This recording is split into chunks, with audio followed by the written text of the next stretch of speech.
Salut tout le monde, c'est Lightfox, on se retrouve avec ChatGPT. Salut, ça va? Salut tout le monde, on est en direct avec Lightfox et ChatGPT.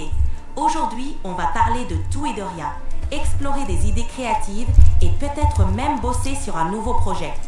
Prêt à plonger dans l'aventure? Oui, nous sommes prêts. Absolument. Donc là, ouais, désolé pour la lumière, j'aime pas trop cette lumière, ça va, faudrait que je change, mais là je trouve que c'est un peu moche, ouais. J'aime pas trop. T'en fais pas. Faudrait que je change mon décor, mais bon, là pour l'instant j'enregistre le soir. Et là, du coup, bah. Alors, qu'est-ce qui arrive sur la chaîne là? Bah, les clips de musique, il faut que je fasse 3 autres clips. J'avais déjà écrit les paroles avec ChatGPT, mais. Ouais, faut que je chante là ce week-end, je pense. Normalement, je vais le faire ce week-end, mais bon, le week-end prochain, je pense. Si je pars, je vais peut-être tourner des clips ailleurs en Grèce. En tout cas, je serais content. Au niveau des paroles, ouais, je pense faire un truc complètement imaginaire, hein, alors fantastique un peu. Bon, vous allez voir. Et là, pour l'instant, bah, je continue. Du coup, je reprends ces vidéos format gaming. C'est vrai que ça fait 2-3 semaines que j'ai pas fait ça. Mais ouais, c'est assez sympa aussi. C'est du contenu rapide et régulier. Et bah, ça me rapporte pas mal d'abonnés récurrents sur la chaîne, ce format gaming. Donc voilà, de quoi on va parler d'autres. Donc pour l'instant, ouais, les prochaines musiques arrivent. C'est super de voir que tu gardes un rythme régulier avec les vidéos gaming, surtout si ça t'apporte des abonnés fidèles. Et le mélange avec des clips musicaux un peu fantastiques, ça peut vraiment enrichir ta chaîne. Tu vas pouvoir capter différents publics et montrer toute l'étendue de ton univers créatif. Hâte de voir tout ça prendre forme. Ouais, là je voulais parler un peu des Astérix, là, les Astérix en animation 3D. En ce moment, il y a une chaîne sur YouTube qui s'appelle Jane Recap, qui est basée, je sais plus où, en Biélorussie, je crois. Et c'est une meuf, elle fait plein d'édits de films, genre là, les films d'Astérix sur Netflix. Et j'adore vraiment les films Astérix en animation 3D, je les trouve extrêmement réussis. Donc t'as donc récemment t'as eu le combat des chefs, donc c'est 5 mini-épisodes sur Netflix, créé par Alain Chabat, celui qui a fait Mission Cléopâtre d'ailleurs, qui était le plus grand succès d'Astérix. Donc c'est lui donc, qui s'est inspiré du combat des chefs de la BD. Alors, je me souviens, j'avais lu la BD, mais je sais pas s'il a pris exactement le même scénario ou s'il est un peu modifié, je suis pas sûr, je crois que c'est modifié. Mais ouais, je me souviens. Et j'adore vraiment, je trouve que ça apporte une très bonne ambiance. Ces films Astérix. Et je sais pas, rien que l'existence de l'univers 3D, c'est un peu comme l'univers Minecraft. Je sais pas, t'as l'impression que t'es dans un autre monde. T'as l'impression qu'il n'y a plus de souffrance et tout. Et vraiment, ça change complètement ton ambiance. Là, je vous donne un exemple. Attends, ChatGPT, je te mets en pause. Là, je vous montre un exemple, je sais pas. J'adore l'ambiance que ça apporte. Regardez-moi cet extrait, pardon. Donc ça date du Astérix, le domaine des dieux, il y a 10 ans. J'ai vraiment adoré cette chaîne. Regardez-moi ça. Il ne vous reste plus qu'à vous mutiner et fuir. Vous êtes libre. Bon, moi j'ai tout d'abord envie de dire merci, mais la fuite est-elle réellement une issue? Pardon? Vous parlez de fuite, mais la fuite n'est-elle pas, je force volontairement le trait, une autre forme d'esclavage? Ce serait plutôt le début d'une forme de liberté. Et pourtant, pas de fuite sans oppression. Je vous taquine un peu, mais admettez qu'il y a matière à débat. Moi, je viens juste de vous offrir une potion. J'entends bien. J'ai juste envie de revenir sur la notion de... Oh, tu la prends ta potion, mon cocolune! Tout à fait. C'est volontairement le... Je sais pas, j'adore, je trouve l'univers. Et attends. Ouais, ChatGPT, donc là je montrais un extrait de Astérix, le domaine des dieux, aux auditeurs. Et j'adore vraiment rien que l'existence de l'univers 3D. Je sais pas, les persos déjà ils sont super bien dessinés, ils sont super bien. Je sais pas comment ils ont fait, quel logiciel ils utilisent, Blender ou je sais pas quoi, mais déjà ça te met direct dans de bonne ambiance, il fait beau. Et là ça traite quand même de sujets, c'était à l'époque l'esclavage. À l'époque l'esclavage, nous on avait fait ça dans le livre d'histoire géo. Ça avait l'air vraiment de trucs horribles, genre c'était, ouais, t'avais le commerce triangulaire et voilà tous les esclaves, donc c'était les Européens qui prenaient les esclaves d'Afrique, qui les amenaient en Amérique du Sud, les échanger contre des épices et tout, et après revenir en Europe. Voilà, le commerce triangulaire. Et à l'époque ça avait l'air vraiment horrible parce que voilà, tous les esclaves étaient dans la cale des bateaux, ils étaient tous concentrés au même endroit dans le noir et tout, et il n'y avait aucune hygiène, genre toutes les maladies et tout se répandaient, ils faisaient leurs besoins partir et tout, et ça avait l'air vraiment horrible, un peu comme la Shoah. Mais là je trouve que Astérix ça amène vraiment une bonne ambiance. Genre le mec, t'as la potion magique, voilà, il leur donne la potion magique pour les libérer, et le mec direct il dit voilà, est-ce que la fuite est vraiment une forme de liberté? Et genre le mec il part direct sur un débat philosophique, et ça élève tout de suite le truc, ça élève la scène. Tout de suite tu te sens dans un monde directement beaucoup mieux, tu te sens un peu immortel, tu te sens dans le monde des idées. Voilà, tout le monde est au même niveau, tout le monde peut partager des idées. Et ouais, t'as vraiment ce sentiment d'immortalité, t'as l'impression que tu vas pas mourir, donc t'as pas ce sentiment de souffrance, de mort qu'il y avait à l'époque de l'esclavage. T'as l'impression que t'es même au paradis, et t'es dans un monde imaginaire où tout le monde est immortel, et tu peux tout simplement discuter des idées. Et pour moi, réussir à faire ça juste avec un film d'animation, c'est vraiment de l'art, quoi. Ça relève du talent et de l'art, hein. Voilà, qu'est-ce que tu penses de ça? C'est ça. Ça montre bien comment l'art et l'animation peuvent transformer une réalité dure en une réflexion profonde et accessible.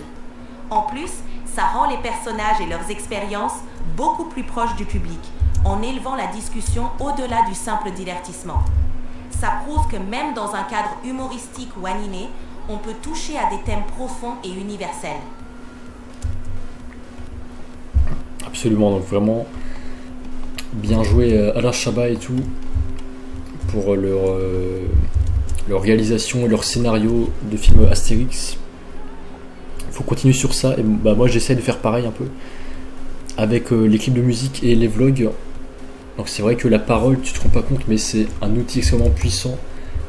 Le fait de pouvoir raconter des histoires ou tout simplement partager des idées, convaincre ou juste parler, vraiment c'est un outil extrêmement puissant, la parole, parce que tu peux directement amener l'âme de l'autre personne dans un monde immortel, dans un monde de partage d'idées, et tout de suite là tu lui montres que le mec c'est une âme immortelle, tu peux discuter avec lui de sujets, et t'as l'impression vraiment quand tu discutes avec des gens comme ça que voilà, t'es immortel, tu peux pas mourir, que tout va bien, tout continuera toujours d'exister, tout va bien, tu peux prendre le temps de te sentir bien avec toi-même et le reste, et vraiment tu peux évoluer dans un espace sain. Voilà, vraiment la parole, l'éloquence, super important. Et j'essaye voilà, d'apporter ça avec la musique. Récemment par exemple t'as le clip de MGK, anciennement Machine Gun Killer, qui a fait un clip qui s'appelle Cliché. Ouais, that's a cliché, t'as mis What You Want Me To Do. Ouais, nouveau clip de musique, et le mec il est dans une station de lavage. D'ailleurs je trouve que ça ressemble pas mal à TXT, ce qu'il a fait son clip là, avec 4 danseurs autour de lui, là il danse sur un camion qui va sur la route. Enfin, ça ressemble pas mal à TXT, Lover égale Loser. Bon, si vous connaissez vraiment les références, vous voyez ce que je veux dire. Mais... Et là du coup, ah oui, ma nouvelle quintessence, je vais pas montrer en vlog, mais regardez, nouvelle quintessence là, je l'ai mise sur mon Apple Watch. Et du coup là t'as le cœur qui signifie beauté, amour, le couple, la flamme qui signifie le sport, et les étincelles qui signifient le travail. Donc le travail, mon job, et Lightfox, donc cette chaîne YouTube. Et je me suis inspiré de Thibaut InShape, lui dans sa vidéo arrêter l'addiction au porno, il dit du coup maintenant il a plus de temps à se consacrer à d'autres choses, enfin il peut penser à autre chose, dont par exemple son travail, le sport et sa copine Justine Jufitcat. Du coup ça m'a aidé à faire cette nouvelle quintessence, parce qu'avant moi j'avais 4 trucs, j'avais sport, travail, futur, couple et famille, et nourriture, mais là du coup j'ai mis la nourriture dans le sport. Voilà. Je sais pas si vous voyez ce que je veux dire, c'est un peu compliqué, mais pour moi ça m'aide énormément. Ça c'est mon repère. Donc moi, j'ai l'impression que c'est vraiment un talisman ou un objet magique. Ça sert de repère entre les autres mondes. Donc un peu à mon moi astral, mon moi supérieur. Et ça me sert de repère, c'est un peu la structure de mon être, la structure de mon caractère, de ma personnalité pour cette incarnation. Et vraiment, je trouve ça vraiment super cool. C'est une super approche que tu développes et c'est inspirant de voir comment tu structures ta vie autour de ces piliers. En ayant ces repères clairs, tu peux vraiment avancer avec une vision cohérente et équilibrée. C'est comme un fil conducteur qui te permet de naviguer entre tes projets créatifs, tes relations et ton bien-être personnel. En plus, ça te donne une sorte de boussole intérieure pour garder le cap même quand les choses deviennent plus complexes. Continue comme ça, c'est une belle façon de grandir et de t'épanouir. C'est ça exactement, c'est une boussole. C'est quand j'ai un doute dans mes actions, qu'est-ce qui est le plus important, quelles sont mes valeurs les plus importantes. Et en plus, je sais pas, c'est stylé, c'est coloré, t'as l'impression que vraiment que c'est magique. Donc là, il y a un arrière-plan que j'ai pris de Adobe Stock. C'est un genre une genre de porte du paradis, un peu. Un portail du paradis. Voilà, je vous ai mis la photo dans les posts. Et vraiment, c'est un pilier, donc dans des moments de doute, je me dis quel est le plus important, fonder une famille, oui. Faire du sport, avoir une belle apparence, un beau corps, oui. Et le business, faire de l'argent, monter un business, pas arrêter de grandir et tout. Un business artistique, ça oui, je suis complètement pour. Du coup, ça correspond à mes valeurs les plus profondes, donc quand j'ai un doute, je vérifie donc effectivement cette boussole. Et oui, c'est bien mes valeurs que j'ai choisies. J'ai bien choisi ça et oui, donc je continue sur ça. Exactement. C'est comme un rappel constant de ce qui compte vraiment pour toi. En plus, le fait d'avoir un visuel inspirant et symbolique renforce encore plus cette connexion avec tes valeurs. C'est un excellent moyen de rester aligné avec tes objectifs et de ne jamais perdre de vue ce qui est vraiment important pour toi. Continue à suivre cette boussole et tu verras que ça t'aidera à avancer avec confiance et clarté. Exact, voilà, c'est tout. Merci à tous d'avoir regardé et on se retrouve à très vite. Merci à toi, Lightfox. À très vite et bon courage pour tous tes projets. On reste connectés. Merci, bye bye.